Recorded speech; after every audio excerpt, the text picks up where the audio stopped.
Hi and welcome back again. I just had another cold. If some of you have been on this channel before and wondered where I've been. Also have a little bit more work now than the last couple of months. It all started arriving now that the spring came, the winter ended. So 1 week busy working, 1 week down by the cold. But now I'm back up in my little forest space. Gonna continue the hewing. I have some smaller pine logs laying here waiting, so I thought I'd start hewing one of those.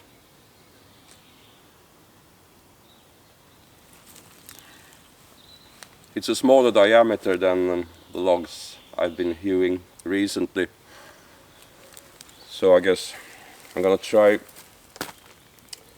getting them to the same dimensions roughly, which means I don't take off that much from the sides. I'm gonna leave more of the sapwood in them as soon as I finish my breakfast coffee.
Now I'm gonna clean cut the ends of the log.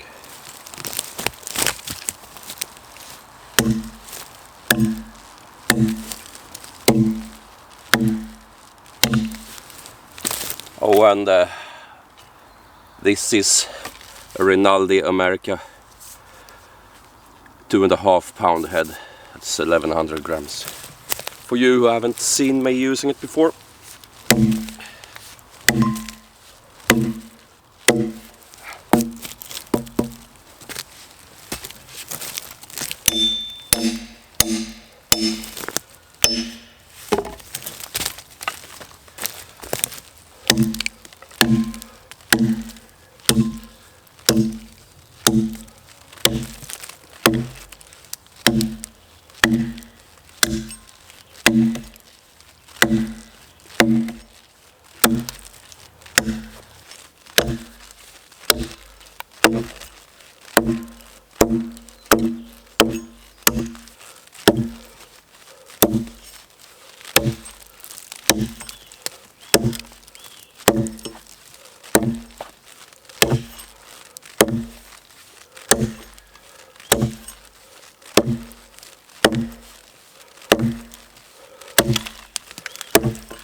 The main reason to do this is to get a square end on the logs for scribing.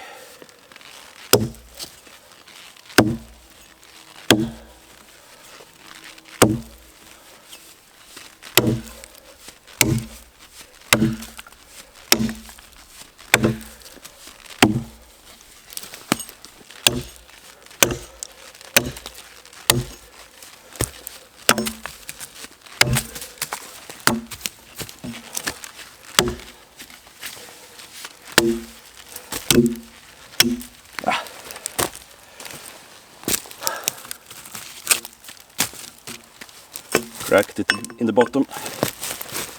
Well, you will have to do.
In my former hewing videos I was using these rudimentary dogs and wedges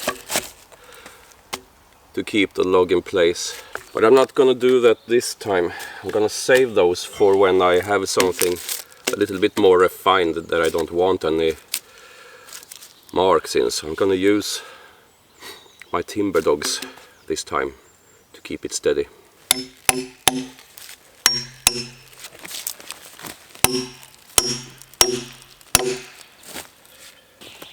Now I need to take off some bark.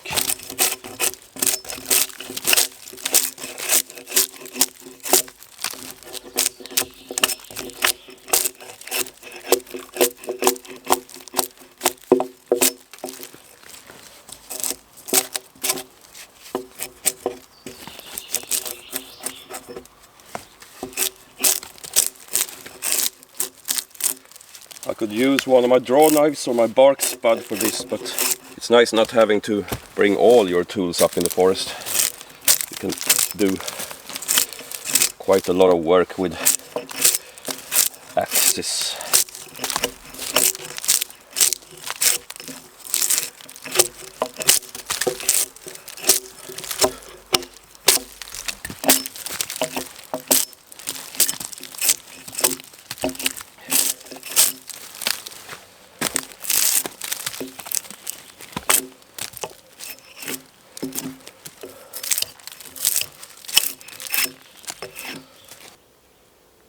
Finding the center of the log now.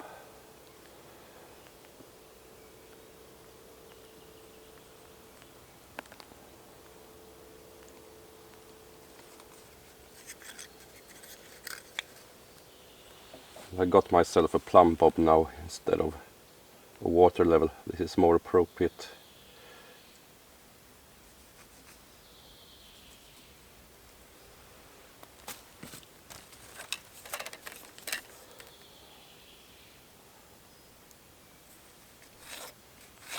So that's my plumb line that I measure out from. My previous logs are 4 inches wide, so I'm going to try to make this 4 inches as well. And we are there.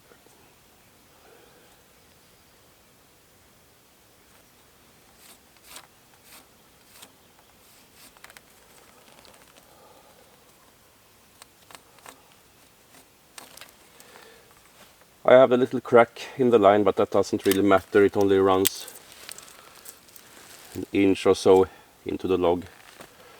And as you can see, there's not really that much that needs to come off from the sides if I do this 4 inches wide. I think I turned it so it's straight. Otherwise these lines will come out of the log somewhere along.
little nick right on the line to assist the chalk line.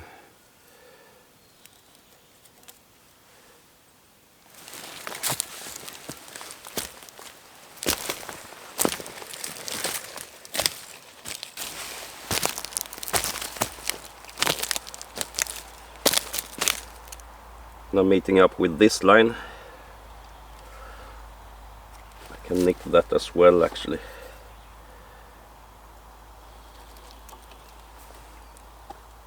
To help the line stay put.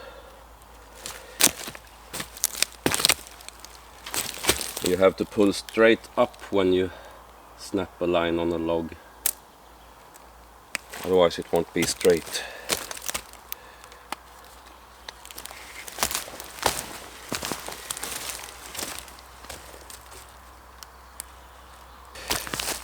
I actually got myself a Tajima chalk line now, or chalkbox. I was so fed up with my old one that it just broke on me all the time.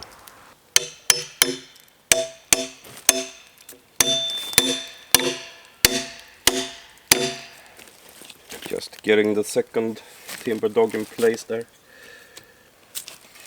Now I'm gonna use the carpenter's axe to do the score cuts. And check them so they are plumb with this plumb bob.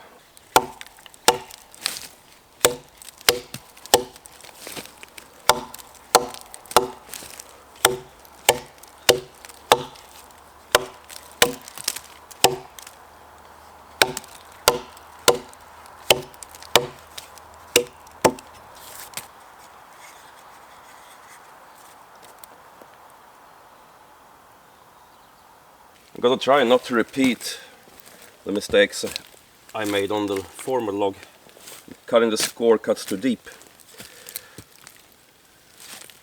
Better to stop a little bit before the line and leave it for the actual hewing that comes later.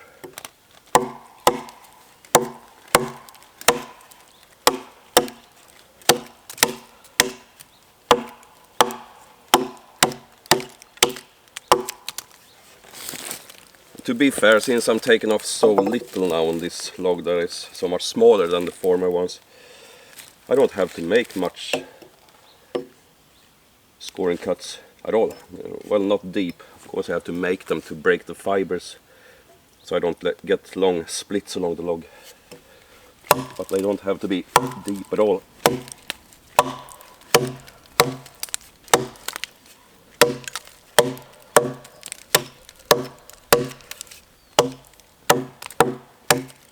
And whenever you find a knot, that's where you try to put your score cut. So you chop that out from beginning.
I'm trying to stay somewhere around half an inch to quarter of an inch away from the line this time.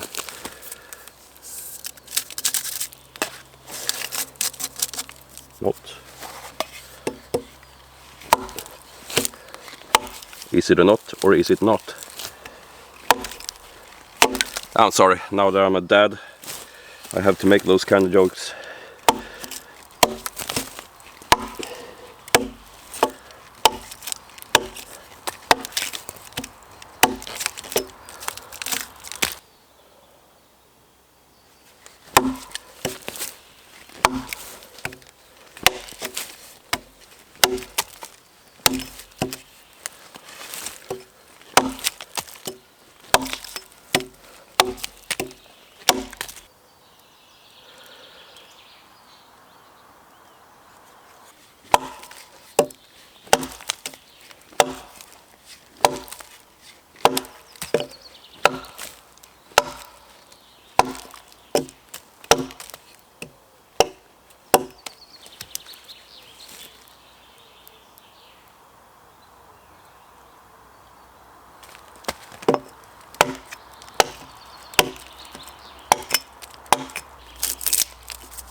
As I'm coming down towards this end, the score cuts gets progressively deeper since the log is wider here than up at the top. Fairly obvious to anyone who's ever seen a tree before.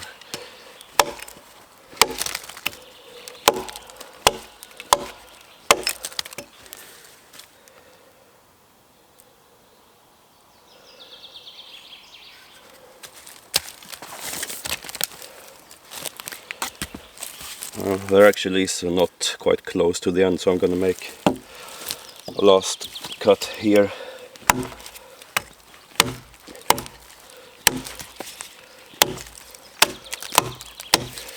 You're trying to get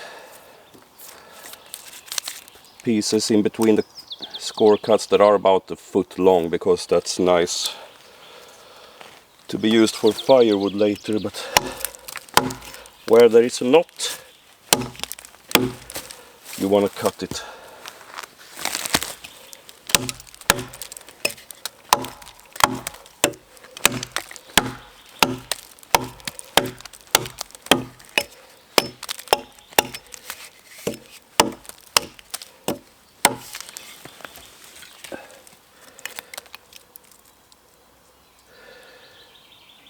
That'll do, I think. Now, for the juggling.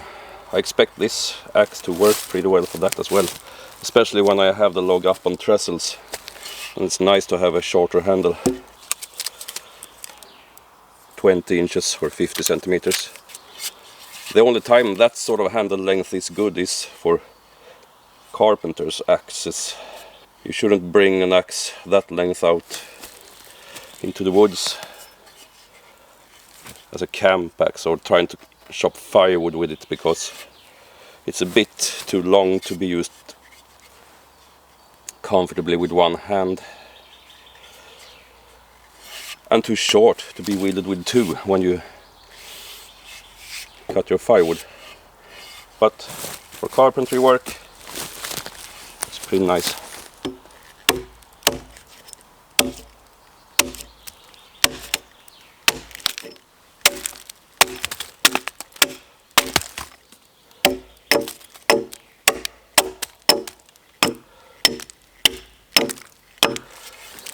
I'm going to stay away from the line a little bit when I juggle off the rough pieces. And I'm going to come back to that with a hewing axe later and cut more carefully. But this is rough work and I don't want to mess up the line before I get to the fine work.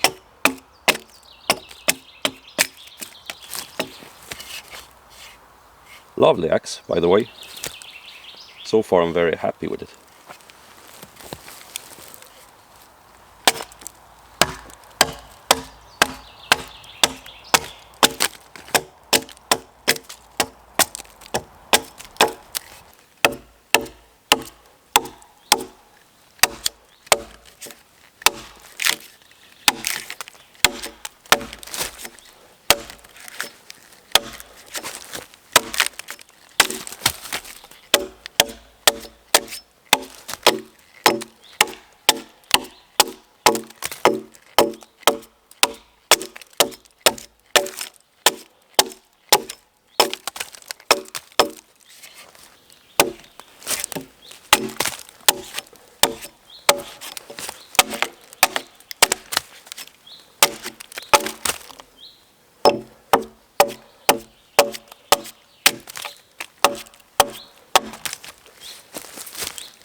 chunks I'm cutting off are pretty small compared to the ones from before. But that's because I'm not taking away nearly as much of the log as then. This is still useful for the kitchen stove. These larger ones from the larger logs, they are pretty good for the big fireplace as well. They won't go anywhere near those places. I think I'm gonna stack them up here and make some sort of loggers camp or bushcraft camp, or call it what you will. We'll see what it develops into. Anyway, I think I could do the fine cutting or the hewing with this Wetterlings axe as well. It's pretty comfortable. And the edge is wide enough to make a pretty nice surface. Depends on what you are after, of course. The cuts are nice and scalloped. With the larger hewing axe I have, those scalloped cuts are longer.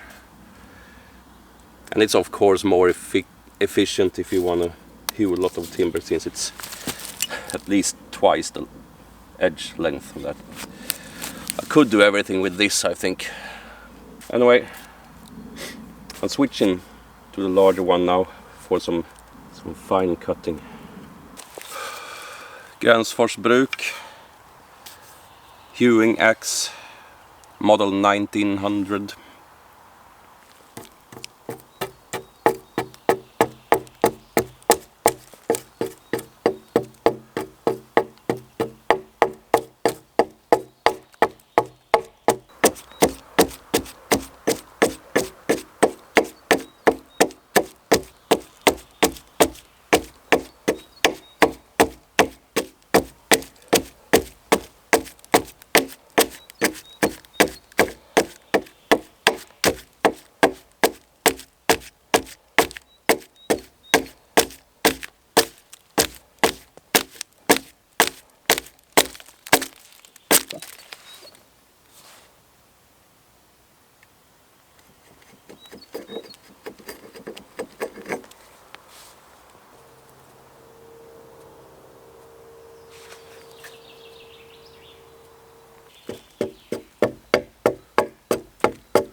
maybe it's easy to assume that wielding a slightly larger and heavier axe you're supposed to use a lot of force. That's actually quite the opposite when you hew the way I do now anyway. You use almost no force but quite a lot of precision, trying to split the chalk line with your cuts and then cut straight down, checking it every once in a while with a plumb bob. And you use the weight of the axe head instead of your own physical force. Of course you can use more force if you do rougher hewing than I'm doing now, but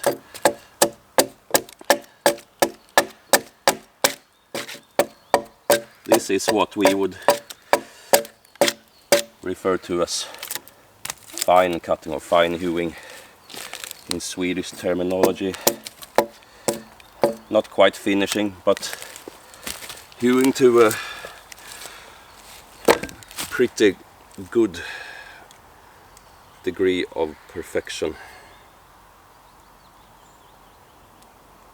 I mentioned finishing axes in one of my previous videos, I think.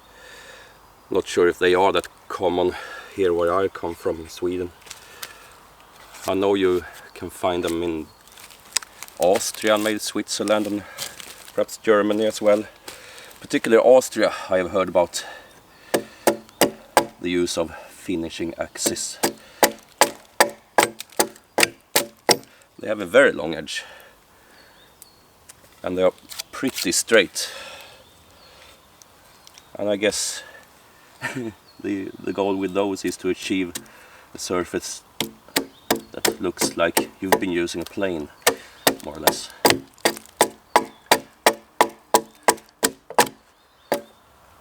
I've never seen one of those in real life. I've never seen it being used either. Not sure if there are any good sources of footage for that. Haven't seen it on YouTube yet anyway.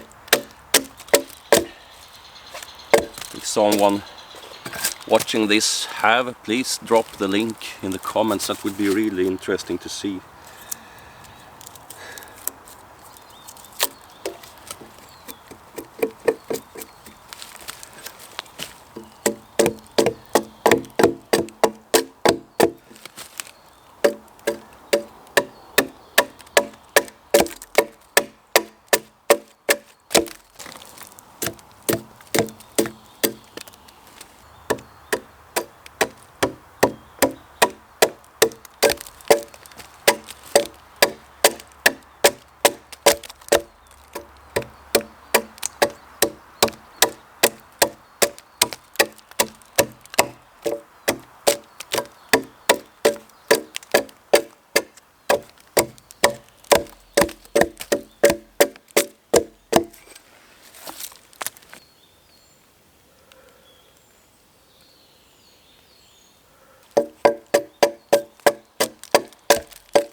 There's one place I can't get to with the plumb bob, and that's just over the trestles, as you might imagine. With a little bit of experience, I guess that's no problem. But I'm just learning how to use this. So then it's nice to have a little water level in the tote anyway. It's very sensitive to all the small variations from the hewing axe, so it's not as easy to use as the plumb bob. We just check the string. But here it's pretty good. Rocks a little bit on the middle perhaps. I also cut the score and cut a bit too deep here. I split the chalk line on top, so I'm just gonna leave that, I think. I'm gonna consider that part of the learning process. Apart from that, I'm pretty happy. And it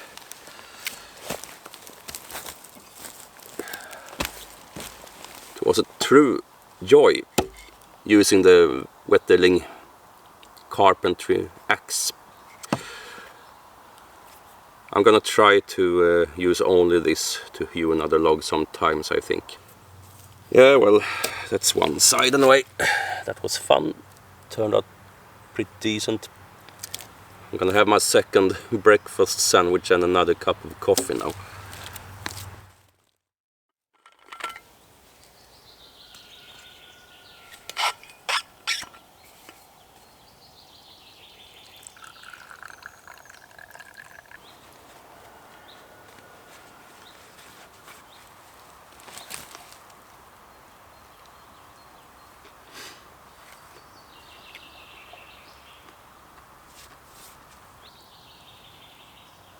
On a day like this, up in the woods, you could be worse off, couldn't you?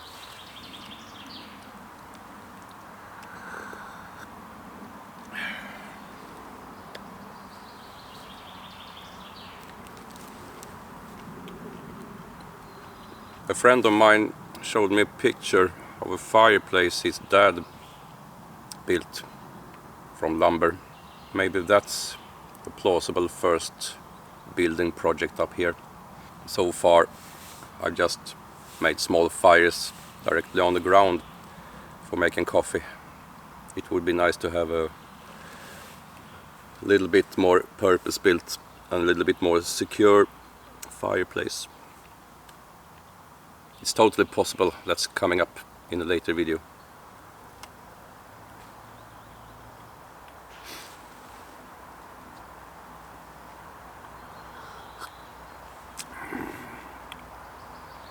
If you want to see how that turns out, subscribe to the channel then. And I'll see you back here, I hope.